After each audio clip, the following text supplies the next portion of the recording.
Good morning, everybody. Welcome to the Farzy Show here at the Steven Singer Studios. Farzy Show presented by Destination Retirement, destinationretirement.com. I'm going to say it. I know it's a little early. You don't have to say it back, Tyrese Maxey, but I love you. I know we're only 2 years into this thing, but I just feel it. I feel like I love you. I know I've said it before. I didn't hear I love you too, but I think last night I heard the close thing to I love you too from Tyrese Maxey. It was really nice. He wants us to be happy. And how does he make us happy? By going out there with James Harden and being incredible in the second quarter. A quarter that the 76ers just happened to outscore the Toronto Raptors last night in their 112-97 victory, Game 2 victory over the Toronto Raptors. Joel Embiid entered the game around the 4:20. Yeah, there we go. All you in the comment section, all fun with that one. But around the 4:20 mark, 4:30 mark, we'll say, of the second quarter. He did not score a point in the second quarter. Joel Embiid, scoreless after 19 in the first quarter. 0 in the second. Tyrese Maxey went off for 11 points. 14 in the quarter. 11, like right out of the gate, it seemed like. A great couple of fast breaks. Finished at the rim. He was phenomenal in that regard. James Harden started hitting a couple of shots as well. That was nice. But the Tyrese Maxey, James Harden show looked pretty good in that second quarter. And without Joel Embiid scoring a single point in that quarter, the Sixers still managed to outscore the Raptors 35-19. That's pretty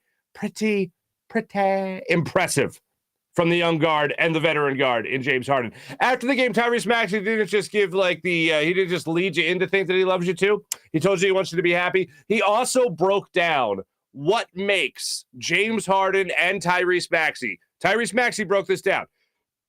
He let you know what makes them so effective when they're actually on the court together. And if they need to give Joel Embiid a break, what they were able to accomplish in that second quarter is just a taste of things to come in the playoffs. For not just this series, but the remainder of the playoffs, which was awesome. He broke it down like he was the 12-year veteran. That's what he broke it down. Not some sophomore player in the NBA, but not some 21st overall pick. But he broke it down like he was a veteran, like he was a coach, basically. And we'll let you hear from him after the game as well.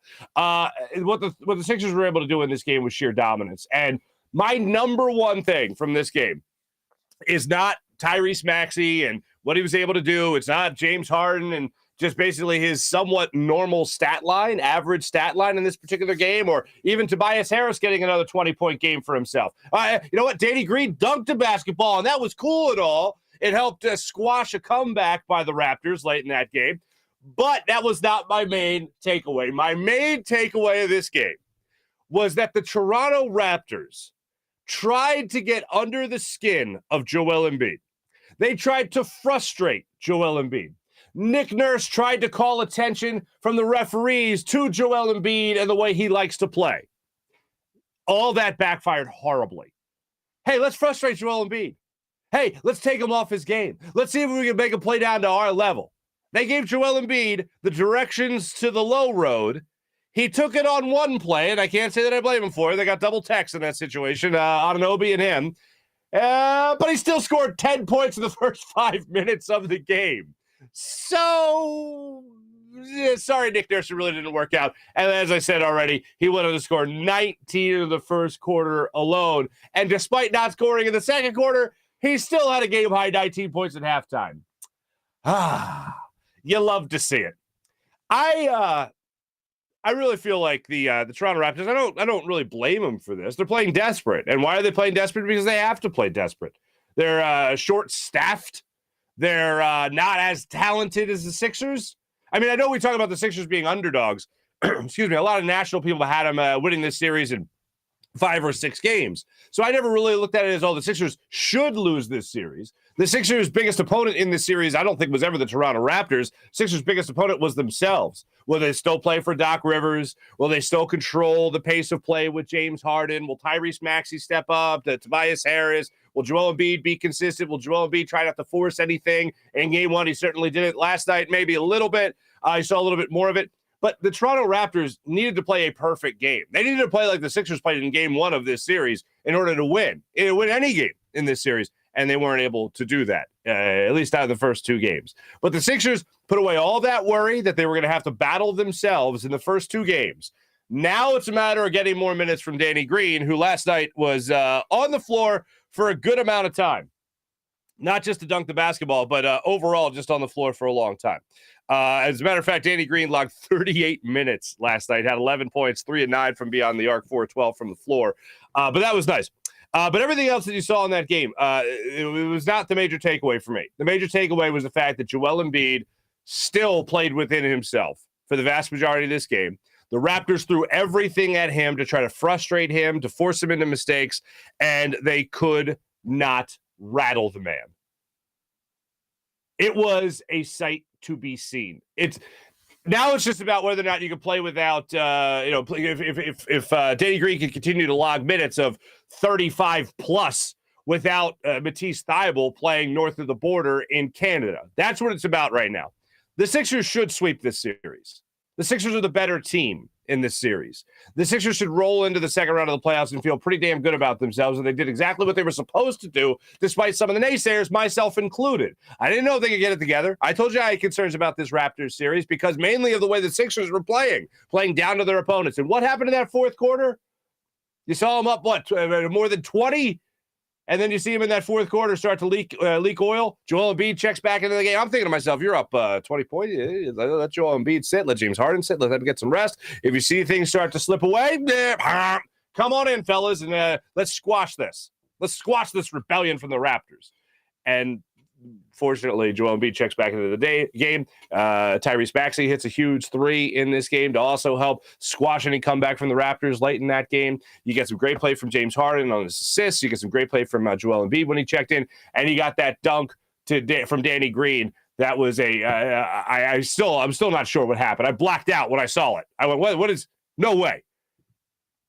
And to see the Sixers' reaction, both on the bench and walking off the court, because the camera got a great shot of Tobias Harris and Tyrese Maxey coming off the court, smiling ear to ear like their favorite kid just got an A on his spelling test, and he's never got one before. It was amazing. It reminded me of the very common social media phrase, find someone that looks at you the way the Sixers look at Danny Green after he dunks a basketball. That's what it was like last night. And it was great to see not just his shooting from the outside. He had another, like I said, 3 threes, but also see him attack the basket and throw that one down.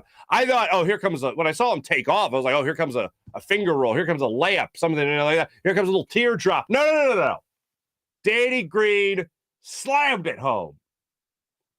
Pretty incredible. All around last night from the 76ers team, it was great stuff. George Niang got 3 fouls out of nowhere, which was just nuts. Something else that I'll take away from this game, but the number one thing is obviously Joel Embiid and the fact that the Raptors threw everything at Embiid, and what do you know? You still couldn't stop him. 31 points.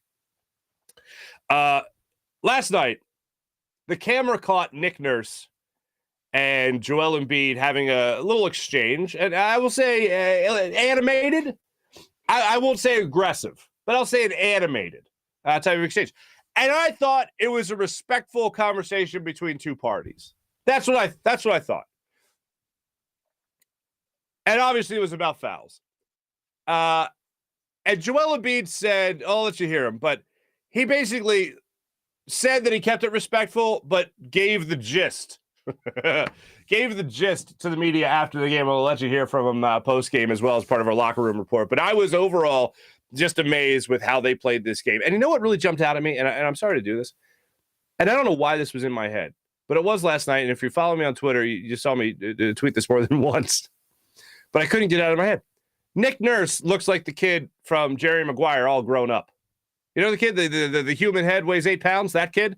That's what Nick Nurse looks like. He looks like that kid all grown up. And once that thought was in my head last night, I could not kick it. And I was expecting in this press conference for him to come out and talk about how, I can't talk about the refs anymore, so the human head weighs 8 pounds. And I was like, please, just give me that one line. I'd laugh my ass off. But now that it's in my head, I can't get rid of it. And as the great John Kruk said the other day on his broadcast, which I think also explains my Family Guy brain, if you have a thought, you just have to say it to make room for the next stupid thing that's going to enter your brain. So there you go. Thank you for humoring me for a second there.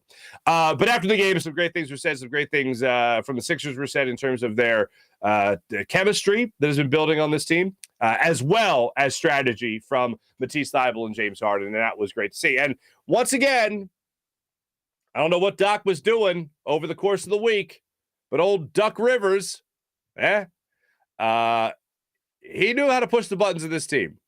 I give him a lot of credit for that because the way things were looking, it was that he had lost this team. And you might say, it's the playoffs. What are they going to do? They're going to quit? No, but they could still not play as well as they have been playing. Did they almost let a lead slip away? Did they let a big lead slip away yesterday? Yes, they did. It was a big lead. Did they get it down to, 9 points, I think it was in the fourth quarter at one point? Yeah, that's bad. But they still won the game. And your big guy stepped up when you needed him to step up most. And I give a lot of credit to Doc Rivers because I think he's done one of my favorite things that he's done. I think one of the best things he's done is say, I'm not going to change the lineup. And I've gotten to this yesterday and I think a little bit last week as well. He's not changing the lineup in terms of Matisse Thybulle starting at home, and then on the road, we'll have Danny Green start.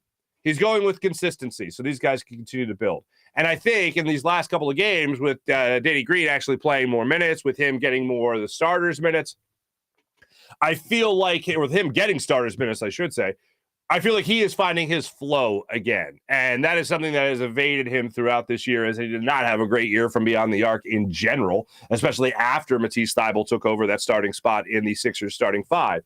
So now I think Doc Rivers has done a good job of actually keeping these guys together for this series at least, and then seeing what happens after that. It's the number one thing. After that, it's having tough practices. It's letting these guys battle it out. It's letting these guys compete with each other before they start competing against a team that has really kicked them around when you think about it this season, with that 1-3 against them throughout the year. So those are two things I think Doc Rivers did really well just going into this series. I give him a lot of credit for that, especially for someone that has been out on Doc Rivers. Don't get me wrong. I still think it's time for somebody else. Don Staley was in the building last night. Our friend Max McGee at Sports Center, Cherry Hill Zone, who was on our show last week, was talking about possibly Don Staley taking over the Sixers head coach next year. See what happens there. But in all honesty, I think the Sixers have played nearly two perfect games. For game one, absolutely perfect. Yesterday, pretty damn close to perfect, and it was great to see them flying around, playing the way that they have been playing. Good to see. We're going to get to our chat check a little bit later. No guests today. Plenty of post-game reaction I want to be able to play for you guys as we go on. But let me tell you right now about our good friends at Destination Retirement, destinationretirement.com, and my man Mike Seibert. Mike Seibert is a retirement income certified professional at Destination Retirement, LLC, and a partner of 1847 Financial. He is an advisor for Eagles, Sixers, and Phillies fans only. And hopefully next year, the Flyers. Hopefully the Flyers next year. But when it comes to long-term savings, why are you giving up your current enjoyment of your income? The answer is to have income streams in retirement. It only makes sense then to understand how retirement income streams work so that you can direct savings in ways that give you the highest income when you retire.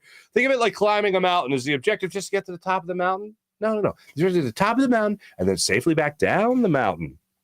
That right there are the two phases of your financial life. Going up the mountain is your accumulation phase. Back down the mountain is your distribution phase. This month, let's talk about the college planning that you got to do. We all know college is expensive. Have you ever thought about how it will affect your retirement? Let Mike Seibert of Destination Retirement show you an efficient way to help pay for your college, for your kids' college, and still retire on your own terms. Your first step is to avoid starting your growth cycle over by depleting accounts like 529s for big expenses like college. You don't want to lose the position in your growth cycle, so make sure you don't start over. You can't get that time back. Instead, set yourself up with the ability to use vehicles that can take money out of, you can take money out of without starting your growth cycle over again. Find out how your annual retirement savings can help your college savings and how your college savings can help your annual retirement savings. Pretty good, huh? Mike will set up your own portal and retirement analyzer, then use software to help you navigate through the different phases of your financial life. For questions, to set up a meeting with Mike, email him at GoBirds. Folks, how easy is this? You can take care of your retirement issues right now, but just email it GoBirds at 1847financial.com. That's GoBirds at 1847financial.com. Or call his office at 484-275-6035. That's 484-275-6035. Also, check out his website, destinationretirement.com. And as always, go Birds. And especially after last night, I play the song. Let me tell you about Steven Singer of Steven Singer Jewelers. I hate StevenSinger.com, the other corner of 8th and Walnut. Mother's Day, May 8th. Fellas, daughters, everyone, let's take care of Mom this Mother's Day with a beautiful creamsicle rose.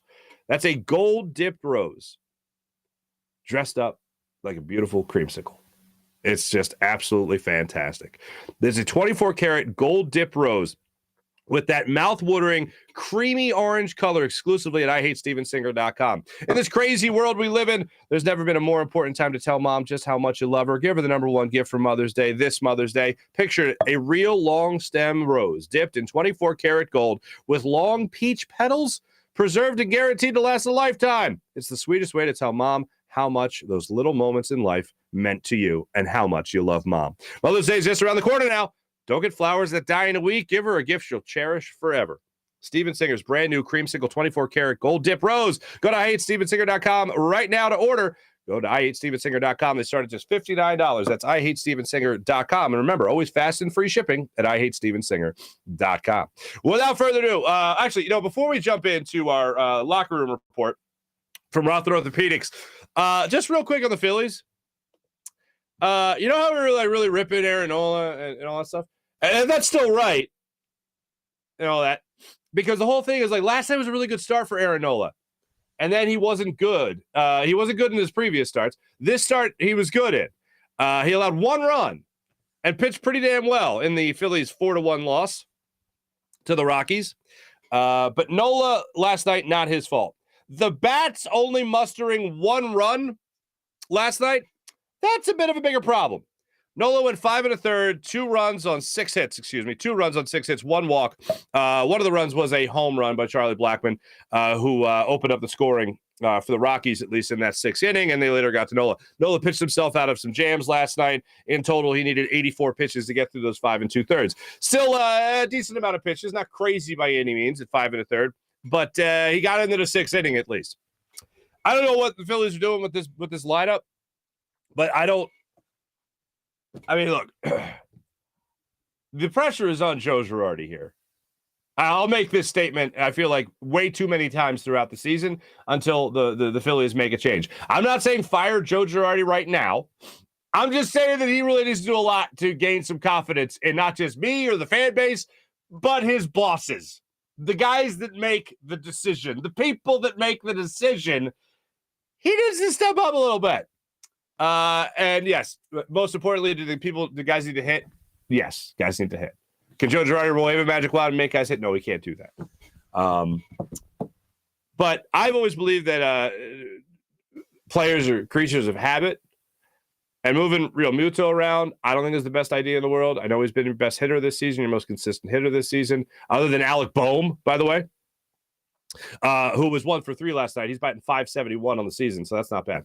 But I believe in letting these guys go out there and play every day and stay in their spots and get into that groove. Because what it feels like right now, it feels like the Phillies went out and got a bunch of cleanup hitters. And that's what it feels like with Schwarber, and he's been leading off mostly, but now it's been Real Muto, Castellanos, Harper, Hoskins, whoever it might be. It feels like they went out, and I know that all those guys aren't new to the Phillies, but it feels like they just have a collection of 4-hole hitters with nobody willing to set the table or able to set the table.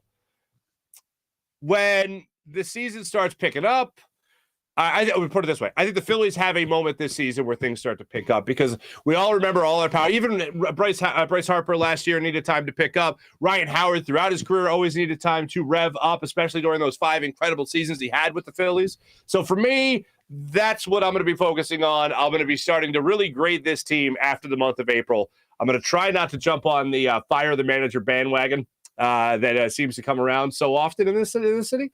But it's definitely push come to shove time for Joe Girardi, and things need to start turning around pronto. All right. Yesterday, Sixers won, and it was pretty awesome. After the game, a lot of things were said that raised my eyebrows at least. Let's first and foremost get Danny Green's reaction and his description of his dunk with about 4 minutes to play in the game with the Raptors starting to make a bit of a run.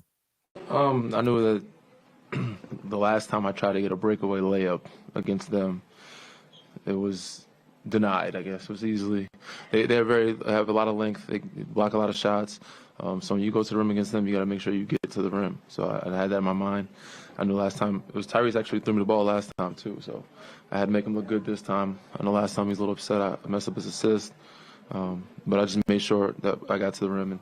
And, they were making a run. We were just trying to slow down their run, stop the bleeding, and make sure we kept scoring. So Then they did. They absolutely kept scoring. And it was, you could see the air coming out of the balloon for the Raptors, especially when Maxey hit a big three in that fourth quarter. Joel Embiid checked back into the game, and then Danny Green dunked.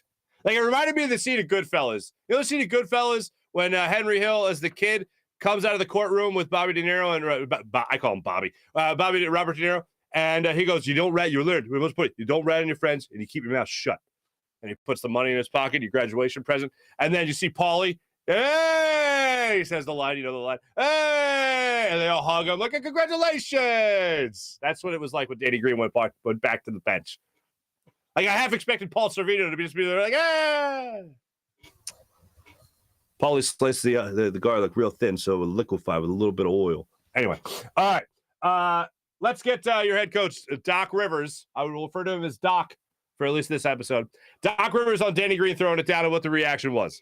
Well, Danny dunked, he's 100%. I mean, that's equivalent to me dunking right now.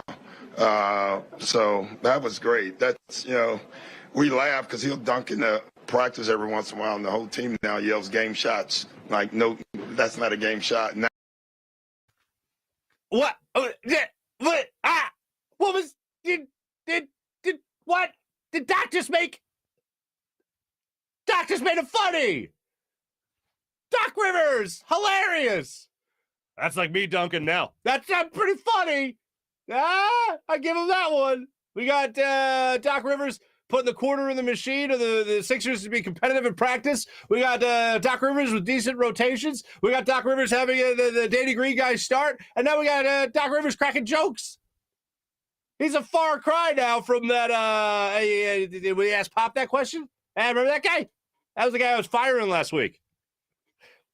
For the record, I'm still not really keen on Doc Rivers coming back. But still, he might save himself here. Especially if the Sixers continue to win in the postseason. That would kind of help the situation. So I love that. I love everything about that. Now let's move on a little bit here. Tyrese Maxey last night takes to the podium. And as I said earlier, he first told you that he loves us, which is nice. The second thing is that he loves us. And he also walked us through that dunk by Danny Green. So this is a two-parter here. This is actually Tyrese Maxey talking about how well it works. And I'm going to make a comparison after you hear him. And I'm going to break down this kind of two-parter cut for you. But it's basically on why him and Harden work so well together. And then also Danny Green's dunk. Here's Maxey on all of it after the game. Yeah, it's tough. You got two guards. Either I'm coming off or he's coming off. You got to make a decision. If you want to switch, most of the time they don't want to get off James' body and give him any space. So if they don't, I'm getting downhill. If they switch and he has a matchup or I have a matchup. So we just try to get downhill and make plays for ourselves and make plays for others as well. Danny, did you know that Danny could dunk like that?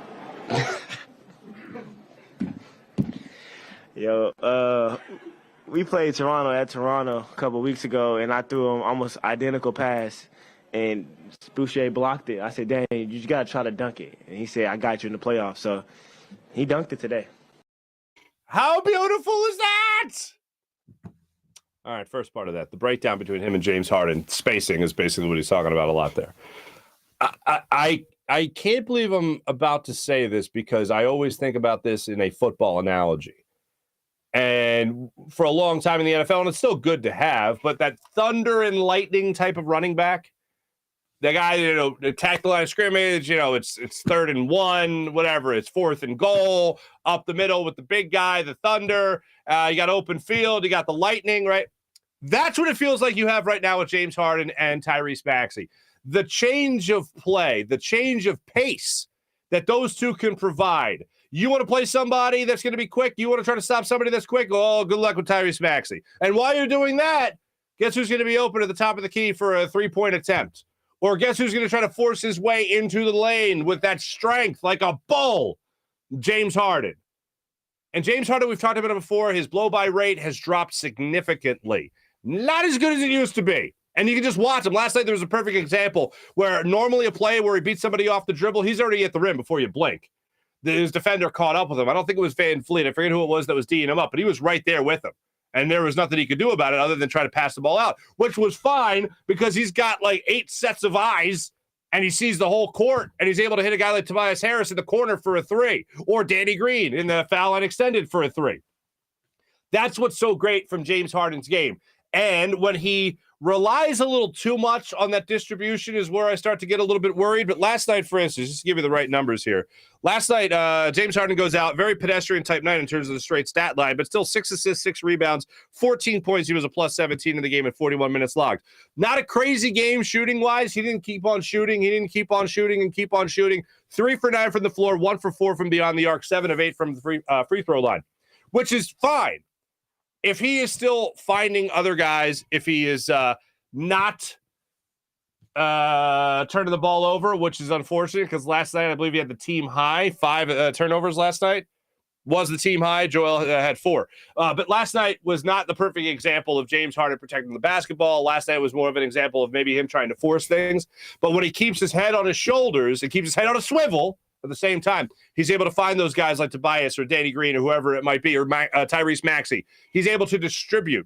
And when he doesn't have that type of quickness anymore, or he can't beat the guy off the dribble and take it to the rim and force his way in like that Thunder, he's got a guy like Lightning right there, like Tyrese Maxey to be able to finish the ball for him or be able to hit the shot from the outside. Seeing those guys play the way they've been playing is great. And to see that type of maturation process happen in a short amount of time, some of the trade deadline to game 2 of the playoffs, is also great. One of the things Tyrese Maxey did say after the game as well, he was asked about his jersey sales skyrocketing and the fans chanting his name and people tell him as he walks off the court that they love him. And he says, I love you too. He says it to the fans, love you too. He said in the game that he said after the game that he just wants to make people happy, which is like the most innocent, adorable Tyrese Maxey thing you could ever hear. Hey, who said I just want to make people happy? All right, I don't think it's Joel Embiid. I don't think it's James Harden, not for nothing. I don't think it's Tobias Harris. Definitely Tyrese Maxey. So with that, the fans said they love you too. And also, keep it coming, young fella. Keep it coming. 23 from Maxey last night. And how about this? 9 rebounds for Tyrese Maxey, 8 assists. So 2 dimes shy and a board shy of a triple-double for Tyrese Maxey. Can't say it enough. You love to see it. Now let's get into a subject that I know a lot of people are focusing on. And Nick Nurse knows the deal. I don't think Nick Nurse is an idiot by any means. But he needs the refs big time in this game. And I totally believe last night the refs were going to give a lot of leeway to the Raptors and call the game a lot more in favor of Nick Nurse and the Raptors than they had in the first game of the series. That all went out the window with about 2 minutes into the game when Anunoby and Joel Embiid got called for the double text. Review my notes. When they got called for the double text and things started to get a little bit chippy, the refs right there said, yeah, we can't let this happen. we got to take control of this game. And that's where you started to see a lot of things change. It started to see like all the ticky-tack stuff started to get called. The Raptors ended up, I believe, having more fouls than rebounds in the first quarter. 9 fouls in the first quarter alone to only 7 rebounds. Yeah, that's a bit of a problem for a team. The minute things got chippy, the refs started to try to take control of the game. And that's where you're not going to allow a little, push go or a little bit of contact under the basket go. That's where you're going to start to take control of that. And I thought one of the other fouls that really started to tilt things in the direction of the Sixers was when Joel Embiid went up against Pascal Siakam and hit the floor. I believe he slipped more than he was pushed. He was still fouled, but there's this particular play in the first quarter. Joel Embiid went hard to the hole, went up, slipped, with some contact on top from Pascal Siakam. That, to me, was more of a play that was just a unfortunate circumstance for Joel Embiid than it was Pascal Siakam trying to send a message. But it looked really bad. And if you're in the arena, I don't know if you're seeing that as well. Most people seeing that as well as the people at home like you or I might have done. So for me, that was another instance of the refs just saying, all right, let's just make sure this doesn't get crazy. And then I thought in the second quarter in particular, you started to see the fouls even out in this game. Overall, though, it was the Sixers had 18 foul calls on them to 24 by the Raptors. But a lot of that difference was in that first quarter where it was very much lopsided. Second quarter is where you started to see things even out a little bit in terms of quarter by quarter foul calls. But let's just say this. In the fourth quarter of that game, I mentioned earlier, Joel Embiid and Nick Nurse were caught having a little exchange. And as I said, I thought it was just a very respectful conversation about the game that ended with Joel Embiid and Nick Nurse, I guess, agreeing to disagree. Joel Embiid, I don't think said what I'm about to play for you here, but he said something to the effect. I'll let Joe explain it. Here's Joel Embiid on what he said to Nick Nurse after the game. Oh man, he's a great coach. Obviously, I got what he's been able to accomplish, and I've always been a big fan. But I told him, respectfully, told him to stop bitching about calls. Excuse me. It was in the game in the fourth quarter. I'll say it again. In the game in the fourth quarter. Okay. I've already said that I love Tyrese Maxey, but we've all loved Joel Embiid for a long time. Even in moments where he was pissing us off a little bit, shushing the crowd, not being in great shape, still love the guy. And I don't know if you heard the guys talking about last night, Gus Johnson, who I watched the TNT broadcast last night. I think Gus Johnson's great. And I was listening to him, and he was telling a story. I believe it was him telling the story about Joel Embiid being asked by Doc Rivers, why aren't you the MVP? And Joel Embiid said, well, because I don't know why. I don't know why I'm not the MVP. And Doc Rivers said, basically, you ever see a fat MVP? Hey, look, maybe that's the shot across the bow that Joel Embiid needed, because really in the Doc Rivers era, we've seen him get in the absolute best shape of his life. And that's wonderful. But in terms of attitude, in terms of getting it, the only real crazy thing that Joel Embiid, I believe that he's done, is that whole thing about Ben Simmons in Philadelphia, be better. Well, like that last line of that tweet from the summer, I'm like, dude, what? Like, we need to be better? We supported that clown. Most of us supported that guy. Vast majority of us supported that guy. That's the only thing Joel Embiid really ever did. The shush thing I thought was hilarious when it happened. I thought you were either in on the joke or you weren't. And you could default to the anger, really. But for me, that wasn't the case. So when he said the thing about Philadelphia, I was like, dude, really? Seriously? That felt like a little backstab. It did, in all honesty. But listening to him be honest as he has been throughout this season and really throughout his career, it is refreshing. In one game, Doc Rivers comes out and said Joel Embiid got tired in the game against Joker and the Nuggets. And a couple of games later, you hear Joel Embiid talk about how Doc Rivers needed to match his minutes against Giannis Antetokounmpo. So, I like that honesty. It was kind of a shot-for-shot type of thing. I don't believe that he went up to Nick Nurse and said, hey, quit bitching. Now, that would be great, and I feel like that would be a lot more of a more heated exchange than just an animated exchange, animated exchange, as I said. But for me, I just love what Joel Embiid had to say. The fact that he did have a conversation with Nick Nurse, he gave us the gist of the conversation about Nick Nurse. So after that fourth quarter conversation with Joel Embiid, you'd think Nick Nurse would go into his post-game press conference and say nothing about the officiating, even if he was asked about it. And was that the case? Nope. We did draw a couple charges. We absolutely, on the challenge, I don't see how that's not a charge. They see it live and it looks like a charge. Look at it on the film, it looks like a charge. So I thought that was a missed one. There was another open-handed slap to the face that, again, I don't understand why they will not call them. But other than that, at least there wasn't as many elbows thrown to the face tonight that we had to endure.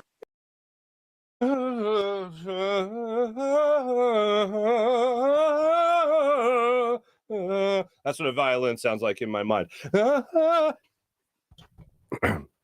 For those on the podcast, I just did a phenomenal pantomime of a guy playing a violin. Thank you.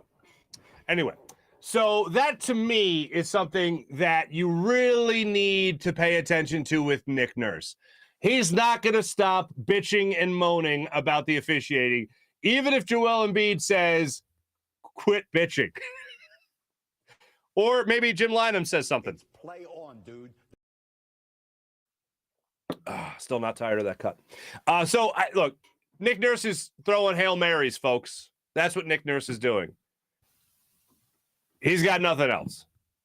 The team's down. And I believe the one down many men. The thing that I found very interesting was the charge call that he was referencing. The Tobias Harris on Gary Trent Jr. that I believe was his fourth foul in that game. Yeah. That was a block. You can't, as a defender, establish position and then move to attempt to establish position wherever the offensive player moves. Like, you can't do that. You have to set your spot. You don't even have to have your feet set. You just have to be in the path. Like, a lot of people have a misconception about that. So Tobias Harris goes to Eurostep, and when he goes to Eurostep, Gary Trent Jr. moves in his path. That's a block. He did not establish his position. He did not establish his spot. I don't know what the hell Nick Nurse is bitching and moaning about. Hey, look, in the game, fight for your player. In the game, you got to make sure that you're fighting the officials to try to make sure that they know everything they're going to do is going to be questioned by you as the head coach. In a post-game press conference, dude, what are you talking about? Like, it's over. You bitched and moaned about the refs right after the game. You bitched and moaned about the refs before game 2. And you bitched and moaned about the refs after game 2. We get it. You're desperate as hell. And you know what? You should be coaching and playing as if you're desperate. But the post-game stuff, man. In-game, want to have a conversation with Joel Embiid? Go ahead, have yourself fun. Bottom line is you can't stop the guy. And I wouldn't be surprised at all if Joel Embiid said, hey, foul or no fouls. And this is what I put out there on social media after the game. Hey, fouls or no fouls, you know you can't stop me. And Nick Nurse goes, I know. Like, you could see him saying, I know. And I'm like, what is he? Is he really saying? What is he saying I know to? You still can't stop me. I know. I know. The human head weighs 8 pounds. Like, that's probably what he said. I know. Anyway. That was our post-game locker room report brought to you by the great people. The great people of Rothman Orthopedics. Sean, I see you. NPR Farzy. That's a way back. That's a way back right there. But that to me is the highlights of the post-game press conferences from afterwards. And one of the other things Tyrese Maxey did say was that he hoped Danny Green gets an ice bath because he's going to need it going forward. That was the Rothman Orthopedics locker room report. Hey, remember the old you? The one that didn't have to put up with a fickle knee, finicky hip, or shoulder that no longer does what a shoulder should do? The Rothman approach to orthopedics is here to get you back to being you, back to running, back to walking, back to working, back to playing, back to living your life the way you want. With same-day appointments available, you can start today at RothmanOrtho.com. That's RothmanOrtho.com. Rothman Orthopedics, the official orthopedic partner of your Phillies, Eagles, and Sixers. That's RothmanOrtho.com. How about the great people of Windview? Windview, the only game where fans can take on other fans and end the debate once and for all. Who is the bigger sports fan?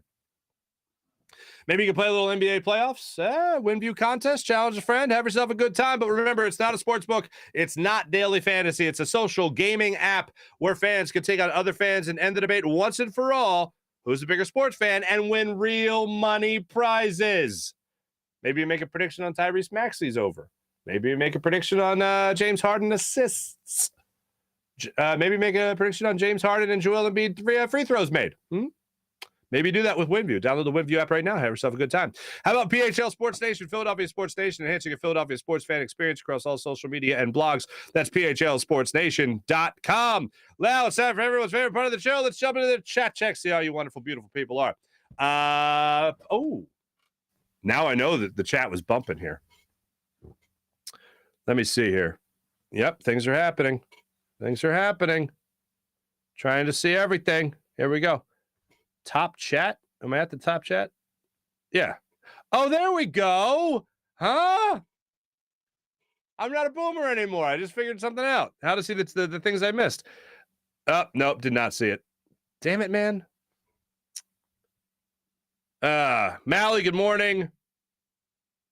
Mally, there you go. It's still crazy to think that Sirianni is the best coach in Philly right now. Ain't it cool?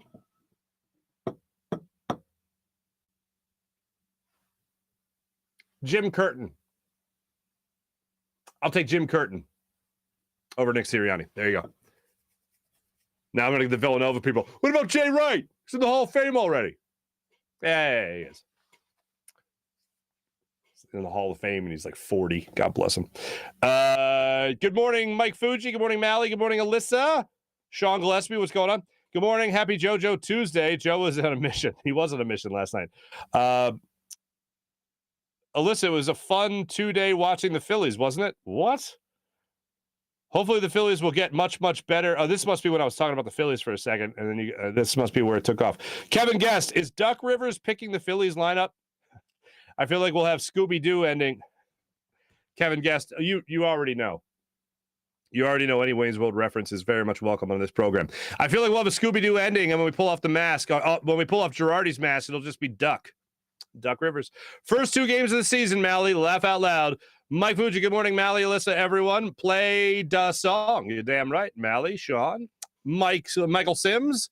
Completely agree, Mark. Give it until Memorial Day. This is definitely when I was talking about the Phillies. It will even out, and then it's all about staying healthy for a stretch run.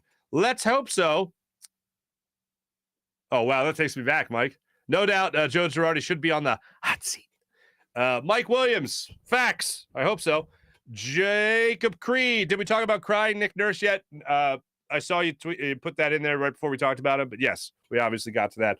Good morning, JD Harrison. Good morning, Sean. Again, Mark, again, please respect the man. His name is Duck, not Doc. Have some respect for the tattoo hair guy. Mally. Alyssa, this is great. Tweezy, is that what we're calling it? Tyweezy, excuse me. Tyweezy is just adorbs. He is adorable. And I told you guys my in-laws are in town, and I'm watching the playoff games with my father-in-law, who's a Cavs fan. He's from Cleveland. He's been a Cavs fan his whole life. I think the name I referenced earlier was or last week or whatever it was Mark Price. I threw out a Mark Price reference. But anyway, he was watching the game. He doesn't really watch basketball these days. And he goes, that Tyrese Maxey guy.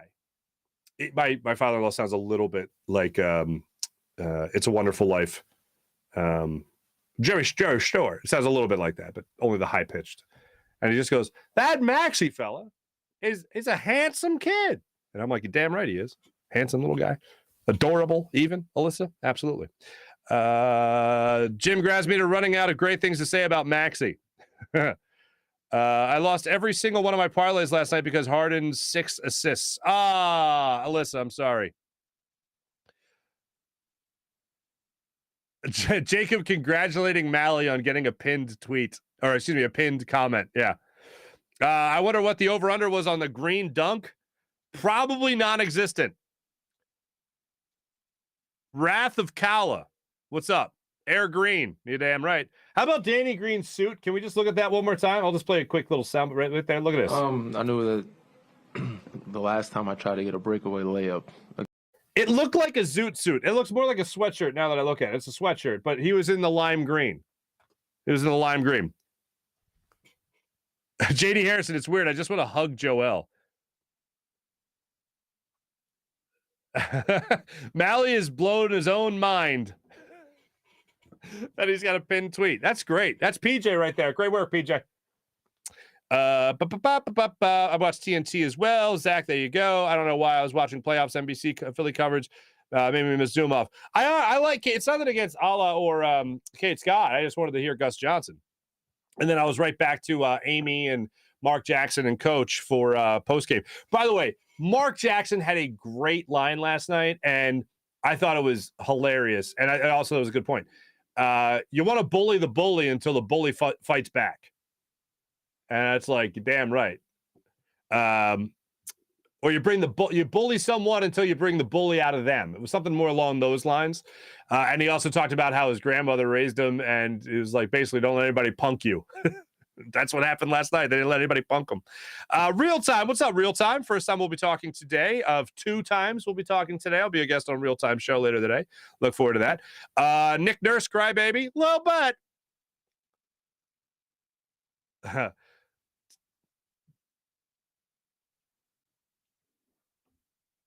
Podcast. What's happening? I don't know what's happening. Oh, Sean, you like NPR, Farzy? Every once in a while, it's fun to break out the NPR voice. Tyrese Maxey wants you to know, Philadelphia, how much you love him. I got to be honest, when I just do that voice and right into the microphone and I can hear it in the headset, it just, I don't know what it is, man. Love it. This is the radio I fell in love with. You're listening to WRTI, Temple University Radio. Now back to Fussy Britches by Dizzy Gillespie. Like whatever. All right. Anyway, sorry. That was a selfish. The last 5 seconds were very selfish. Miss Cusi. Dusty. What's up? Wait, hold on a second. We got a Bobby Boucher and we got a Dusty Bowner. I'm going to go with. Well, what's up, man? Fell asleep. 1-0 bad guys. Woke up to see our offense was asleep. Oh, you're talking about the Phillies. Bobby Boucher, Crybaby Nick Nurse, Crybaby Nikki. Definitely. Who's the best coach in Philly real time? P.S. Saw your brother in the Cure. Alyssa, you saw my brother in the Cure auto insurance commercial. There you go. John Cheeseborough, where you been, buddy? Danny Green in all green. Yep. Danny Green as the Riddler. Wow, Fuji. That's a great reference. Jackson also said Danny Green was going to get tested for PEDs. That's right. That's right. In the locker room after the game, Danny Green goes in the locker room and they all say, all right, well, Danny's getting drug tested tomorrow. 1920s Farzy versus NPA Farzy versus Walkin' Farzy. Ooh. Hello, everybody. I want you to meet NPA Farzy. Hello, 1920s Farzy. I'd like you to meet my friend, Walkin' Farzy. Hey, guys, come on. This is nuts. It's crazy. Anyway, that's enough. No more selfishness. No more selfishness, even though that was specifically requested by John Cheeseborough. You can't just set me up and expect me not to do it. You think I have the attention span not to do that? Come on. Anyway, I missed a couple other ones here. I wanted to make sure I get everybody in here. Alyssa, yes. Okay, so you saw my brother in the Cure auto insurance commercial. It's not one of those things that I know every time it pops up, I'm going to be like, that's ridiculous.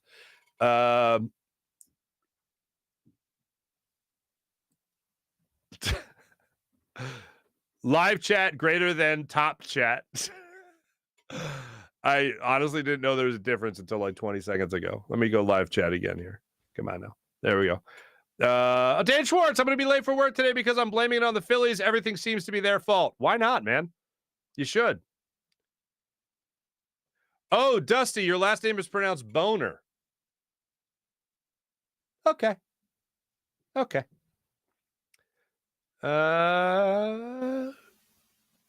was the name of that show?